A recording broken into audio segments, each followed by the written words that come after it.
புதுச்சேரி அரசு மருத்துவமனையில் புகுந்து அரசு மருத்துவரை கடுமையாக தாக்கிய நபர் மீது நடவடிக்கை எடுக்க வேண்டும் என கோரி அரசு மருத்துவமனை மருத்துவர்கள் மற்றும் ஊழியர்கள் போராட்டத்தில் ஈடுபட்டதால் அங்கு பரபரப்பு ஏற்பட்டது. மருத்துவர்களின் திடீர் போராட்டத்தால் வெளிப்புற நோயாளிகள் சிகிச்சை பெற முடியாமல் கடுமையாக பாதிக்கப்பட்டனர்.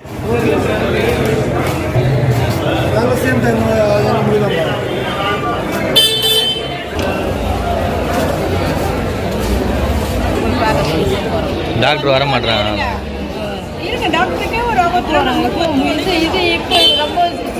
விரும்பத்தகாத சம்பவம் நடக்குது. இதெல்லாம் அடிக்கடி நடக்கிறதா டாக்டர்ஸு இப்போ வருத்தப்படுறாங்க. இன்றைக்கி ஒரு டாக்டருக்கு இந்த மாதிரி ஒரு நிலைமை ஏற்படுத்துது. அவர் கழுத்தில் டீச்சரில் இன்னும் கொஞ்சம் இறங்கி இருந்துச்சுனாக்கா அவர் உயிர் இந்த இடத்துல போயிருக்கணும். இதெல்லாம் நடக்கக்கூடாது. இதை அவங்க நியாயமான கோரிக்கை போராடுறாங்க. இருந்தாலும் எமர்ஜென்சியாக வர பேஷண்ட்டுக்கு இப்போ ட்ரீட்மெண்ட் கிடைக்காத வருத்தப்படுறாங்க.